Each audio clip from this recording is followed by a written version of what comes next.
Hi, welcome to Lankan in Indonesia YouTube channel. ඔන්න මම දැන් ජෝග්ජකාර්තා වලට ඇවිල්ලා එතන ට්‍රේන් එකෙන් බැහැලා අපි ආවා අපි එදා ඉන්න හොටෙල් එකට. අපි මේ හොටෙල් එකේ දවස් 4ක් ඉන්නවා. මේ හොටෙල් එක තමයි ජෝග්ජකාර්තා වල තියෙන මැරියට් හොටෙල් එක. දැන් මේ හොටෙල් එකට යන ගමන් ඉන්නේ. හොටෙල් එකට චෙක් ඉන් වෙන්න තියෙන්නේ 2ට. normally check in time එක 2නේ. අපි මෙතනට එද්දි 2:00 3 වගේ වෙන්නේ නැති මට මතක විදිහට. මුලින්ම අපි රිසෙප්ෂන් එකට ගිහිල්ලා අපි ඩීටේල්ස් ටික දීලා චෙක් ඉන් වුණා. ඇත්තටම කියන්න ඕන අපි මේ හොටෙල් එක බුක් කළෙත් මැරියට් වෙබ්සයිට් එක through. අපි මේ පාර වැකේෂන් එක ආවෙම අපි හොටෙල් එක එන්ජොයි කරනවා රිලැක්ස් වෙලා යනවා කියලා. අපි මොකද මීට කලින් ජෝග්ජකාර්තා ඇවිල්ලා තියෙන නිසා සහ ඒ බලන්න තිබ්බ තැන් ඔක්කොම අපි දෙන්න බලලා තිබ්බ නිසා අපි දෙන්නට ලොකුවට එළියට ගිහින් ඒවා එක්ස්ප්ලෝර් කරන්න එහෙම විසිට් කරන්න ඇත්තටම ඕනි වුණ නැහැ. අපිට ඕන වුණේ නිකන් රිලැක්ස් වෙලා යන්න. මොකද මේ රාමසාන් නිවාඩුව නිසා අපිට දවස් 7ක් නිවාඩු තියෙනවා. රාමසාන් නිසා හොටෙල් එකත් මේ විදිහට ලස්සනට ඩෙකොරේෂන්ස් වලින් ඒගොල්ලන් ඔක්කොම මේ විදිහට රාමසාන් වලට අදාළව තමයි ඔක්කොම ඩෙකෝස් කරලා තිබ්බේ. හරිම ලස්සනයි හොටෙල් එක ඇතුළත්. හොටෙල් එකේ මේ විදිහට යනකොටම තියෙනවා මේන් එන්ට්‍රන්ස් එක ළඟම මේ වගේ පොඩි කේක්ස් පේස්ට්‍රීස් තියලා පොඩි ෂොප් එකක් වගේ අයිස්ක්‍රීම් ඒ ඔක්කොම තිබ්බා. මේ තියෙන හොටෙල් එක අපිට ගියපු ගමන්ම මේන් ඩෝ එකෙන් අපි එන්ටර් වුණාම අපිට හොටෙල් එක පේන විදිහ. ඊට පස්සේ අපේ රූම් එක අපිට හම්බ වුණා පැය භාගයක් වගේ යද්දි. මේ තියෙන්නේ දවස් 3කට අපි ඉන්න රූම් එක. මේ රූම් එක ඇත්තටම කියන්න ඕනි ගොඩක් ලොකුයි. බාත්රූම්ස් උනත් ගොඩක් ලොකුයි. මේ විදිහට බාත්රූම් එක තියෙනවා. මේ බාත්රූම් එක ඇත්තටම fully close කරන්න පුළුවන් sliding door එකක් තියෙනවා. මම ඒක මෙතන වීඩියෝ එකේ මට මිස් වෙලා. බාත්රූම්ස් උනත් හරිම ක්ලීන්, හරිම පිළිවෙලයි. shower cubicle එකත් හරිම පිරිසිදුවට පිළිවෙලට තියෙනවා. බාත්රූම් එකේ හැමදේම හොඳට අලුත්වට තිබ්බා. සහ මේකේ රූම් එකට අපිට කොෆි ස්ටේෂන් එක මේ විදිහට තියෙනවා. එතන පොඩි මිනි එස්ප්‍රෙසෝ මැෂින් එකක් තිබ්බා. කොහේ ගියත් ඉතින් ලංකාවේ ටී වලට ලොකු තැනක් තියෙනවානේ. බලන්නකො ඩිල්මා ටී තමයි අපිට එදා තිබ්බේ මෙහෙත්. වෝටර් බොටල්ස් 4ක් තිබ්බා. වෝටර් බොටල්ස් අපිට ඩේලි යාලා දෙනවා. මිනි බා එකක් තිබ්බා මේ වගේ. ක්ලෝසට් ඒරියා එක මෙහෙම ක්ලෝසට් එකක් තිබ්බා. ඇත්තටම බාත්රෝබ්ස් තිබ්බා. මෙතන ක්ලෝසට් එක උනත් හොඳට ඉඩ තියෙනවා. අයනින් ටේබල් එකක්, ලොකර් එක, අයන් එක සහ ටෝස්ට් එක ඒ වගේ දේවල් මෙතන ඔක්කොම තිබ්බා. මම කියන්න ඕන විශේෂම දේ තමයි මේ රූම් එකේ මම වැඩිපුරම ආස වුණේ එකක් හොඳට ස්පේස් තියෙනවා. අපි 3 days වගේ ඉන්නකොට අපිට ටිකක් එහෙම ස්පේස් එක තියෙනකොට අපිට මැනේජ් කරගන්න ලේසි සහ හරිම රිලැක්සින් සහ මෙතන ලොකු කවුච් එකක් තියෙනවා. මේ බලන්නකො එතන ඒ වීව් එක ළඟ. ඒ කියන්නේ අපිට හොඳට මෙතන මේ ජනේලෙ ළඟ ඉඳන් ඒ වීව් එක බල ඉන්න පුළුවන් විදිහට කවුච් එකක් තියෙනවා. මේ තියෙන්නේ මගේ හවස වීව් එක. හවස 6 වගේ වෙද්දි මේ වගේ හරිම ලස්සනයි. අහස හරිම ලස්සනයි. ඒක නිකන් මයින්ඩ් රිලැක්සින් තෙරපි එකක් වගේ. එතන ඉඳන් කොෆි එකක් වගේ බොනවා නම් හරිම ලස්සනයි. ඊට පස්සේ ඔන්න උදේ පාන්දර අපි දෙන්න නැගිටලා කරලා ලෑස්ති වෙලා උදේ 8:30 වගේ වෙද්දී පහලට ගියා. මොකද අපිට බ්‍රෙක්ෆාස්ට් වලට මේ මම පෙන්නන්නේ මෙතන ඇත්තටම මේ වගේ හරිම ලස්සන මියුසික් එකක් එනවා. මේ ඔයගලන්ට පේනවා ඇති ඒ වර ෂේක් වෙද්දී ලස්සන කාම් මියුසික් එකක්. ඒ ටික තමයි මම ඒක චුට්ටක් වීඩියෝ කරා. ඒ වගේම මෙහි හොටෙල්ස් වල ගොඩාක් මම දැකලා තියෙනවා. ඊට පස්සේ අපි දෙන්න බ්‍රෙක්ෆාස්ට් වලට යන්න රෙස්ටොරන්ට් එකට ආවා. මම එතන රෙස්ටොරන්ට් එක ඉස්සරහම තමයි මේ ෂොප් එක තිබ්බේ. මම ඒකෙත් ඉතින් මගේ කලින් එකේ එච්චර ක්ලියර් නැති නිසා මෙතන පොඩ්ඩක් වීඩියෝ කරගත්තා. ඊට අමතරව මේක හොටෙල් එක ඇතුලේ බතික් ෂොප් එකක් තියෙනවා. ඉන්දුනීසියාවලත් ලංකාවේ වගේම බතික් වලට ලොකු තැනක් තියෙනවා. හැබැයි ලංකාවේ බතික් වලට වඩා ගොඩාක් වෙනස් මෙහි බතික්. ඊට පස්සේ අපි දෙන්න ගියා අපි දෙන්නගේ බ්‍රෙක්ෆාස්ට් එකට රෙස්ටොරන්ට් එකට. මෙතන මෙහා පැත්තේ තියෙන්නේ මේ බතික් ෂොප් එක තියෙන්නේ හරියටම රෙස්ටොරන්ට් එකේ ඉස්සරහා. මම ඉතින් ඒකයි එතන වීඩියෝස් ටිකක් ගත්තේ. ඒක හරිම ලස්සනයි. ඒක ගොඩක් ෆොරිනර්ස්ලා එම් කළා වගේ තමයි යාලත් හදලා තියෙන්නේ. මේ තියෙන්නේ රෙස්ටොරන්ට් එක ජෝග්ජකාර්තා කිචන් කියලා තමයි යාලා ඒක කියන්නේ. මෙතන බුෆේ එක ඇත්තටම හොඳ ලොකු වෙරයිටි එකක් තිබ්බා. මේ තියෙන්නේ ඒගොල්ලන්ගේ ට්‍රැඩිෂනල් ස්නැක්ස් වර්ගයක්.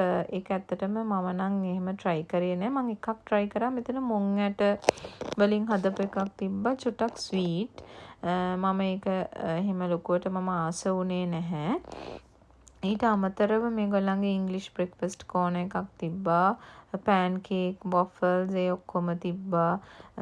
තව සුප් වර්ග තියෙනවා.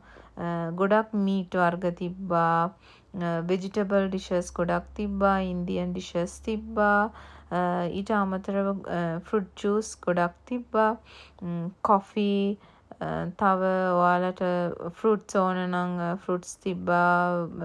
යෝගට් හැමදේම තිබ්බා. එග් ස්ටේෂන් එකත් ඇත්තටම හොඳට එග්ස් උනත් වෙරයිටි එකකින් අපිට හදලා දෙනවා. ඔම්ලට් එතනින් ගියාම බුල්සයි ඒ වගේ අපිට අපේ රික්වයර්මන්ට් එකට යාලා ඒව ඔක්කොම හදලා දෙනවා.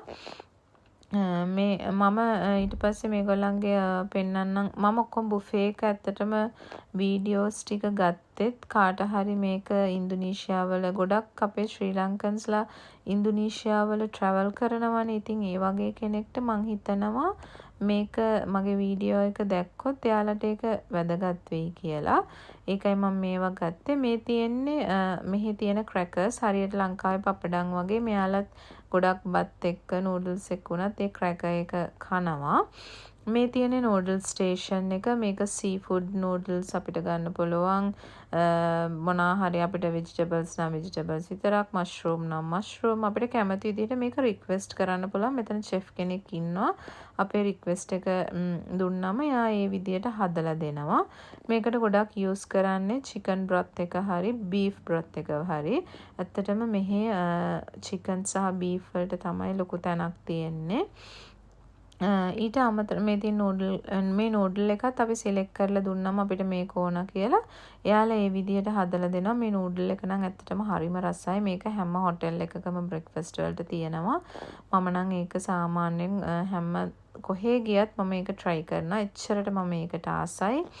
මෙතන මේ වෙජිටබල් මේ විදිහට කෝන් එකක් තිබ්බා. නිකන් මේක නිකන් අර බ්‍රින්ජාල් එකකුයි තව අර බොක් චොයි කියන්නේ ඒ වගේ එකක්. අපේ නිකන් කංකුම් වගේ. මේ තියෙන්නේ රයිස් කෝන් එක. එතන ස්ටීම් රයිස්, ෆ්‍රයිඩ් රයිස්, නාසි ගොරේන් ඔය වගේ ඒවා තිබ්බා.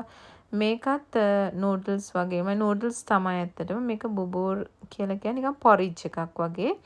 සෝරි නූඩල්ස් නෙමෙයි මේක සුප් එකක්. මේකත් චිකන් බ්‍රොත් එකෙන් හදන්නේ.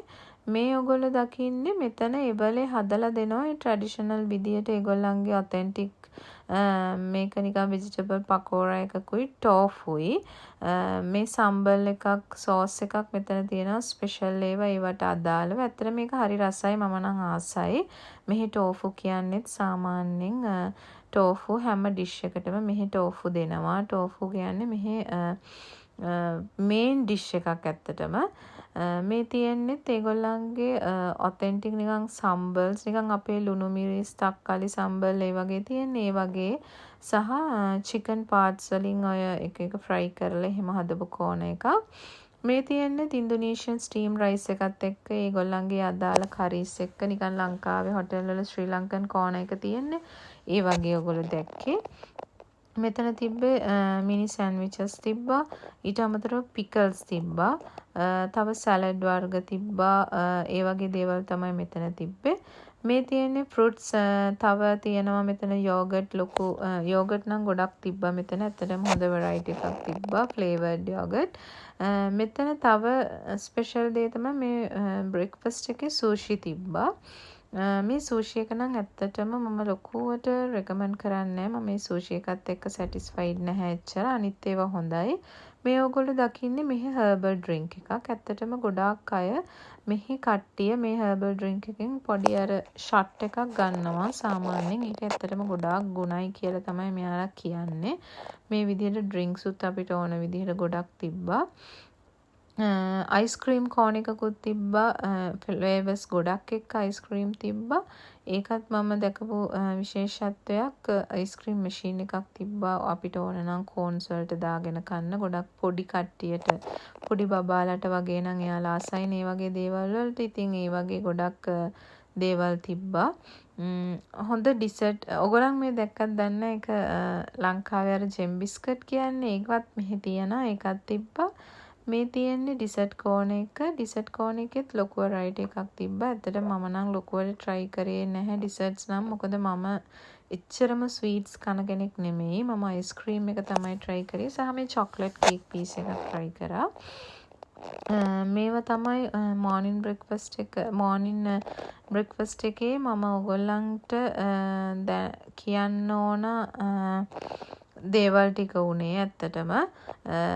ඊට පස්සේ මට තව මෙන්න මේක මම දැක්ක. මට ඒක කොහොම හරි මිස් වුණා ඔයගොල්ලන්ට කලින්ම පෙන්නන්න. මේකේ තියෙන්නේ බොයිල් මෙතන තියෙන ස්වීට් පොටැටෝ, තව තිබ්බා මේ රට කජු. අර අපි අම රට කජු තම්බලා කන්නේ ඒවා.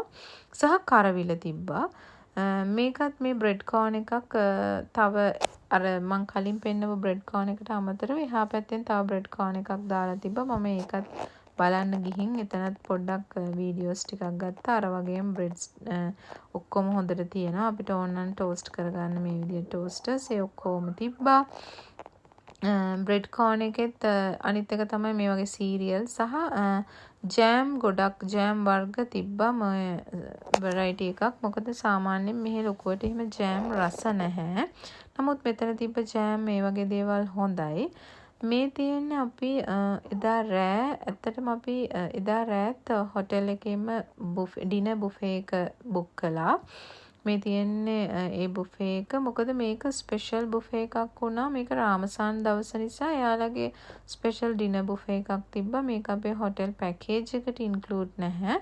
අපි එක්ස්ට්‍රා මේකට පේ කරලා අපි ඒ පේමන්ට් එක කරාට පස්සේ තමයි අපිට මේ බුෆේ එකට යන්න පුළුවන් ඩිනර් එකට.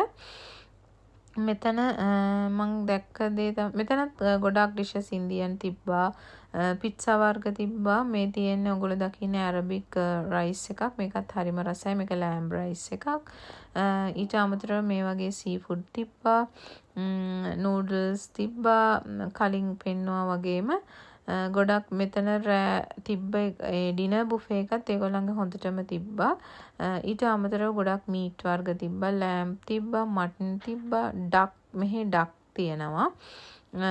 ඒක ටිකක් මෙහි ප්‍රසිද්ධයි. බීෆ්, රෝස්ටඩ් බීෆ් ඒ වගේ ගොඩක් ಜಾති තිබ්බා.